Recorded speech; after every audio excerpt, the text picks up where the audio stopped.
Olá, vamos dar continuidade ao desenvolvimento do nosso joguinho de nave.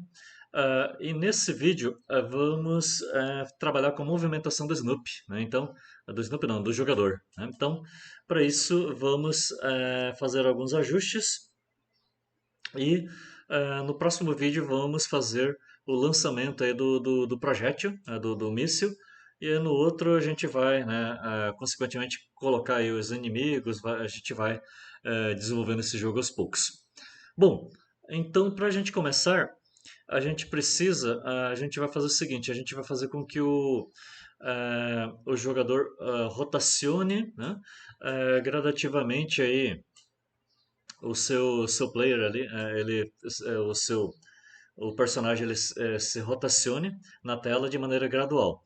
Bom, para a gente poder rotacionar gradualmente, vamos criar uma constante aqui na própria classe aqui, player component. Vai ser privado mesmo, private static final. Né? Ah, pode ser final mesmo. Nesse caso, double, né, porque a gente vai fazer proporcionalmente, então a velocidade máxima é 1, então a gente vai ter a velocidade de 0 a 100, que seria como se fosse um percentual, né? E a gente multiplica isso, por exemplo, com outro fator da quantidade de pixels que pode ser definida aí, na implementação, né? Então isso aqui, a implementação está sendo feita só para Full HD, então essa implementação ela pode ser que ele fique com os sprites muito grandes aí, em resoluções menores ou muito pequenas em resoluções maiores. Então, uma coisa que dá para fazer numa versão futura, acredito que eu não vou evoluir esse cara depois, seria trabalhar essa questão de tamanho proporcional de acordo com a tela, né? Então, vamos colocar aqui rotation, a velocidade de mudança aqui da rotação, e vou colocar aqui 1%, que é 0,01, né? Então, isso aqui vai ser a alteração da rotação de maneira gradual. Legal. Então, nessa mesma classe, Player Component, a gente pode implementar aí as movimentações, né? Então, eu vou colocar aqui no final, né? Depois do die, vou colocar a movimentação aqui depois de morrer, né? Vou deixar aqui public, void, up, para cima. Vou começar com para cima. Ia começar com a esquerda, mas vai para cima então. Então, para cima aqui. Então, para ir para cima, eu vou fazer uma checagem. Por exemplo, ah, no eixo, ah, no eixo X, né? No eixo X. Para cima não, né? Para cima é eixo Y. Então tem o eixo Y, que no caso de tela, ele é inverso da coordenada cartesiana, né? Então, em vez dele aumentar o eixo Y aumentar para cima, na tela ele aumenta para baixo. E a coordenada 00 é o canto superior esquerdo, né? Então, essa coordenada 00 ele vai aumentando para baixo e diminuindo para cima. Então, como para cima é número negativo, diminui. Então, eu vou colocar aqui o if a velocidade atual, que é a direction, né? A direction vai servir para medir a velocidade. Direction get y, que é a velocidade atual para cima, for maior que menos 1, ou seja, ele ainda não chegou na velocidade máxima para cima, que é menos 1, aí eu vou fazer um cálculo aqui, né? A minha direção, né? Direction, é, a nova direção vai ser o quê? Eu vou ter que fazer um cálculo, né? É, pegando aqui new point 2D aqui, que é a coordenada, né? Que é o novo, que é a nova posição. E aí aqui eu vou pegar minha direction atual e passar o x, get x, e o get y. Não é só copiar e colar, não é só atribuir a ele mesmo? Não, porque na verdade eu vou. Aqui daria para usar o translate também, tá? E aqui o y, né? O translate também para movimentar, né? Mas aí eu prefiro criar aqui. Opa, precisa do direction, né? Opa, isso. Então, posso usar a transação para ficar alterando a minha variável atual direction. Então, tem o translate que a gente altera a posição dele, né? set, assim, é o novo setx, sety, mas só que aí o objeto direction, aliás,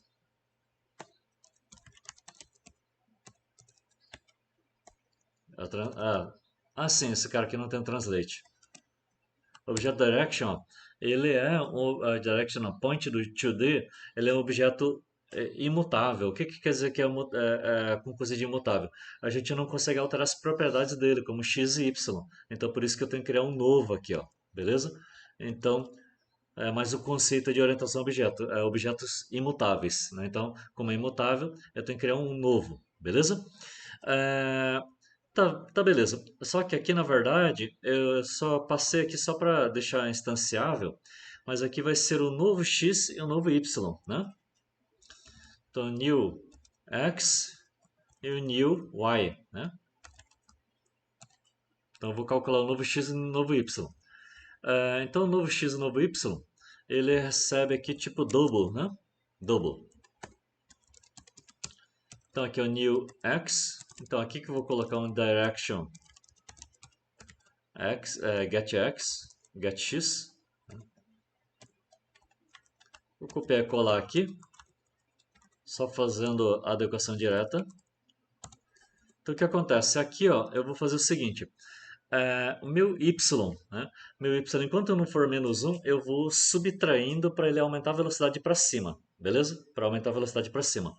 Então vai ser menos o rotation change ali, ó, né? Que é a variável lá de cima, gradativamente. E o que acontece? Nos jogos, se eu não subtrair o x, né, se eu não alterar o x, eu estiver indo, por exemplo, para a direita e começar a ir para cima, ele vai manter a minha velocidade para a direita e ele vai aumentar a velocidade para cima. Então eu vou ter duas forças atuando no objeto. Então meu objeto vai começar a andar na diagonal. Então para evitar isso, enquanto ele estiver indo para cima, eu vou ter que recalcular aqui o novo x para que ele vá para que ele chegue até a velocidade zero, né? Velocidade zero na x. Então, seja para a esquerda, para a direita, ele ir para zero. Então, o que, que eu vou fazer aqui, né? Uma coisa que eu tenho que fazer aqui enquanto o valor for, por exemplo, maior que x, eu subtraio ou acrescento, né? Maior que zero ou menor que zero, diferente de zero no caso, como a double é diferente, é complicado, então é melhor colocar maior ou menor, né? Enquanto ele for maior que zero, menor que zero, eu subtraio ou, né, adiciono ali é, é, alguma coisa na velocidade x. Então aqui o ideal é ter aqui uma variável onde eu passo esse getX aqui, né? E vou colocar aqui, ó, aqui como está em inglês, desacelerar aqui, frear em inglês é brake, brake, né? Vou colocar decrease, né? Decrementa aqui, x, tá? E aí eu passo esse cara aqui, ó, vou decrementar x. Só que se decrementar ele vai ter uma função que ele vai checar se é igual a zero. Então é interessante porque aí eu posso criar aqui um private void, né, decx. Na verdade eu vou colocar aqui dec xy, x ou y, não interessa, né?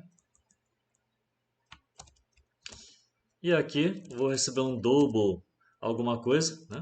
Uma variável d aqui. E eu vou checar aqui, ó. Se o d ele for positivo, por exemplo, maior que zero, ele vai subtrair o rotation change. Se ele for menor que zero, ele vai acrescentar rotation change, né?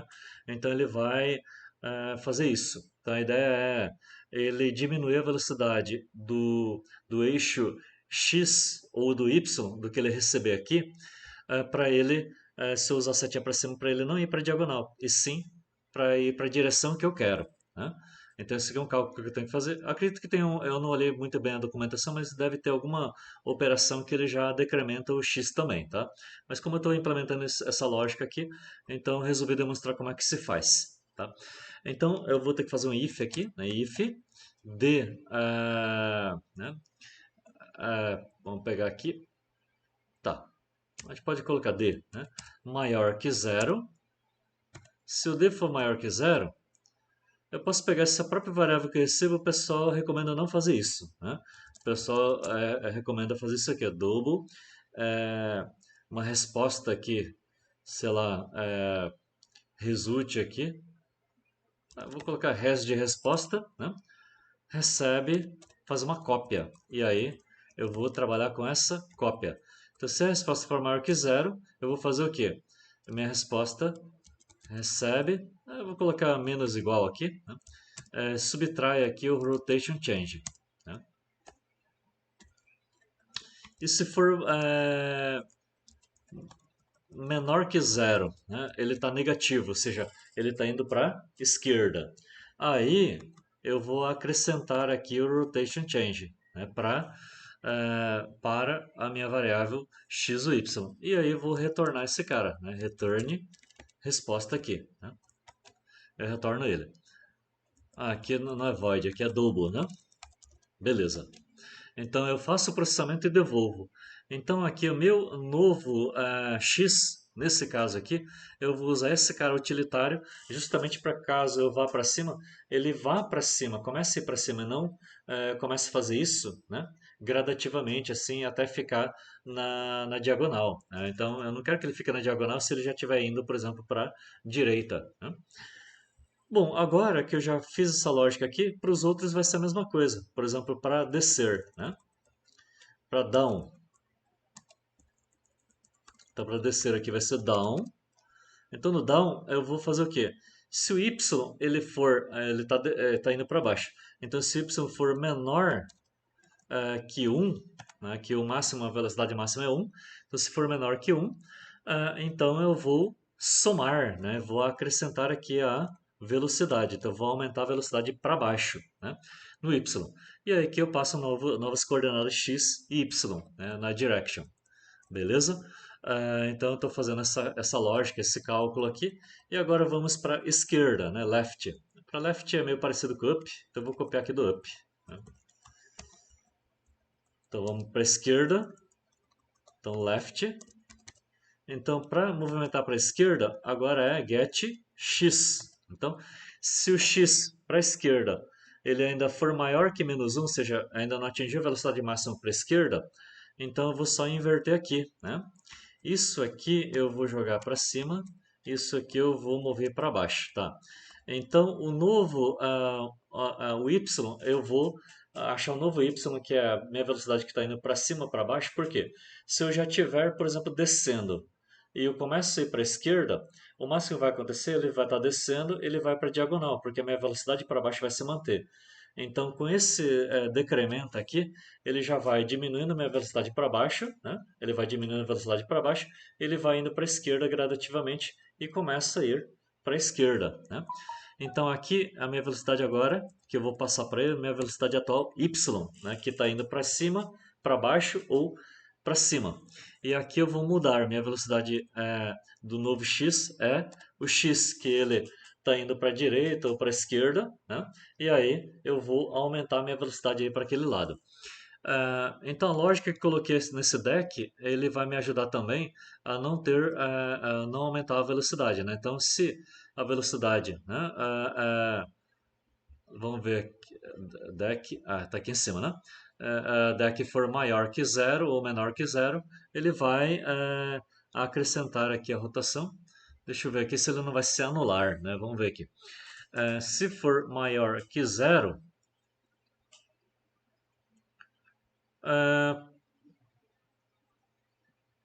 como é que eu posso fazer aqui? Se for maior que zero, se for maior que zero, ele já vai fazer isso aqui. É bom colocar um else aqui. Então vamos deixar isso aqui mais organizado, né? Assim, mais organizado, beleza?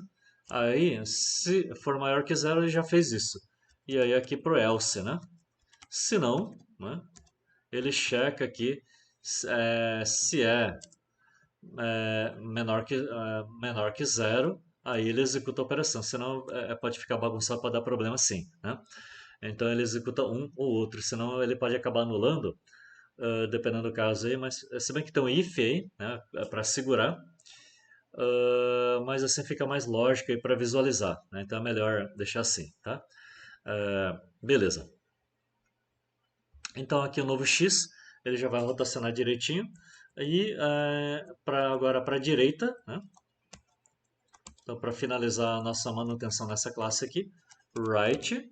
Então, para a direita, a gente vai colocar aqui. Para a direita, o x vai aumentar. Então, enquanto ele for menor que a velocidade máxima que 1, ele vai acrescentar. Então, vai aumentar aqui, mais. Né? Na lógica aqui, a gente vai aumentar a velocidade. Perfeito.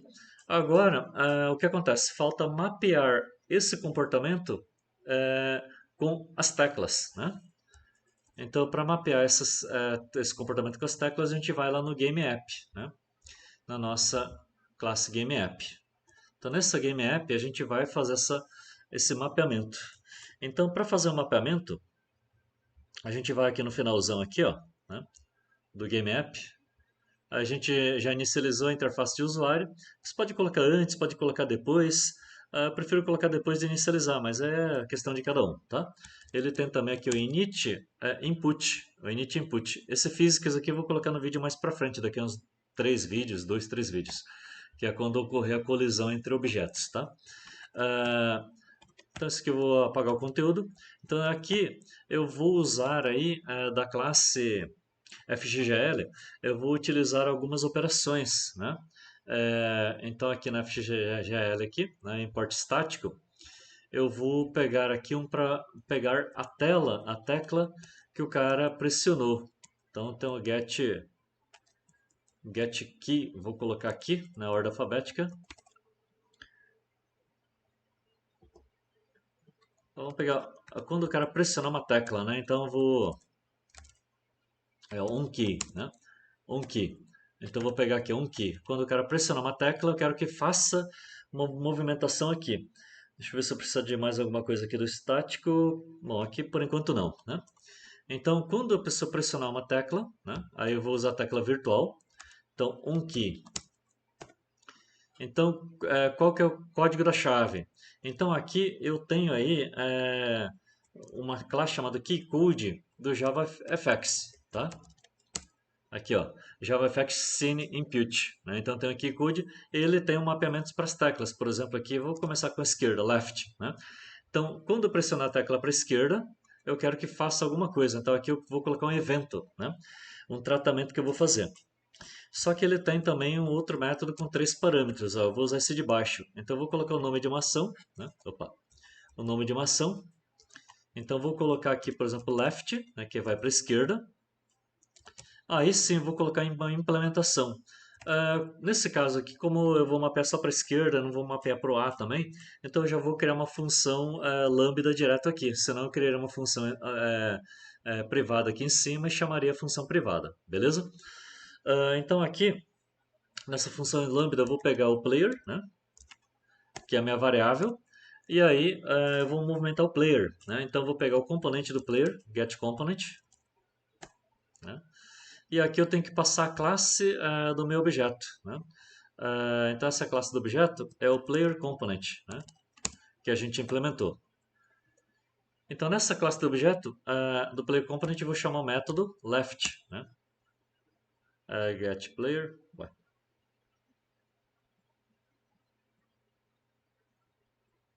get component. Sim, o player component tem que dar um import aqui a .class, né? Isso. Para pegar a classe, você tem que chamar o método .class. Aí eu consigo chamar o método left. Aí apareceu agora, contra espaço, beleza? Eu só vou aumentar aqui o meu código-fonte para ficar mais fácil para ler. Então aqui, ó, né? Então eu faço assim, eu mapeio uma tecla com o método left que eu implementei lá. Então assim a gente consegue implementar eventos usando essa biblioteca aqui de jogos para Java. Aqui eu já vou colocar os outros 4 direções, né? Para a direita, right aqui contra espaço, opa, runnable não, opa, right aqui, cadê? Right, beleza? Aí aqui, right, já vou colocar todos os lados aqui, up, né? Down, para baixo, é só manter a mesma sequência, né? Aqui eu vou chamar de up, down, e lá no final, né? Mudar aqui, né? Chamar o método right para ir para a direita, up e down para baixo. Beleza. Então esse vídeo já está meio compridinho, mas para finalizar vamos só fazer alguns testes e talvez mexer com a zona de colisão, na verdade zona de saída, né? Então vamos só executar aqui só para ver como é que ficou. Então aqui, ó, para a direita, para cima tá indo, para a direita, agora tá indo. Agora, acho que eu tinha que clicar aqui para ficar controle, é para baixo, ó, né, para a direita, para cima, para a esquerda, então ele vai mover gradativamente, então fica legal, ó, que legal, né? Agora, de direita para esquerda, se ele tiver com velocidade zero, por exemplo, no eixo Y, ele vira bruscamente, ó, então ele desacelera e vira para o outro lado. Então ele fica de cabeça para baixo mesmo, porque eu, em vez de fazer uma rotação aí horizontal, eu não estou fazendo isso aqui ainda. Então, nesses casos aqui, você pode também trocar o sprite, né? Então, esse aqui ele não vai ter essa troca de sprite, não. Ele vai rodar assim, ó, né? Beleza? Então, belezinha. Agora, para morrer, ó, quando ele vai para cima, vou aumentar a velocidade aqui, ó. Então, para cima, se ele for morrer, ele tem que tocar na borda, mas para baixo, para baixo ele não está diminuindo a velocidade aqui do X aqui, tem que ver o porquê, né? Para baixo aqui, a X ele diminuiu, tá com algum problema aí, depois tem que ver aí. Agora foi para baixo. Bom, tá. Então ele tem que sair inteiro para diminuir a quantidade de vidas, né? Então ele consegue até parar, ó. Ele consegue até parar. Ah, então o Snoopy até consegue ficar parado aqui, né? Ele tem alguns defeitozinhos aí, mas ele tem que sair inteirinho para morrer para direita, para direita e para baixo. Então vamos só corrigir esse defeitozinho aí, né? Onde a gente encontra isso? É aqui no Player Component, aqui no Checkbounds, né? Então aqui no Checkbounds a gente pode pegar aqui, ó, no eixo X, quando ele vai para a direita, eu posso acrescentar aqui, ó, porque a coordenada aqui que ele pega do X é a coordenada superior esquerda, aqui. Então ele tem todo esse tamanho do objeto para a direita e eu tenho a borda da tela. Então eu tenho que pegar essa ponta da direita e ver se está fora da tela. Então eu vou pegar minha entity, né? Vou pegar um get width, que é a largura, e acrescentar, que aí eu confiro aí a borda da direita, eu faço a mesma coisa que eu com get y, né? Acrescento aqui meu entity, get height aqui, que é a altura, e aí ele vai pegar a parte inferior também. Bom, então para finalizar, vamos só fazer os testes aqui. Os bugs ele vão manter essa de reduzir a velocidade, ele tem esse pequeno bug, por exemplo, aqui no começo, quando ele está na diagonal aqui, ele não vira, mas depois que ele começa a virar meio que de boa, mas ele tem alguns bugs porque aqui direito para esquerda eu não estou acrescentando a velocidade, por exemplo, no X, né? Então dá para fazer mais uns ifs lá, para caso eu diminua a velocidade de um, aumente a outra, para sempre ficar com a velocidade um, né? Dá para fazer isso aí. Vou fazer isso aí, cosseno, cosseno. Então aqui ele já tocou na borda, morre, ó. Antes ele não tocava na borda. Então aqui, tocou na borda, morre. Beleza, é isso. Então esse vídeo fica por aqui e até a próxima.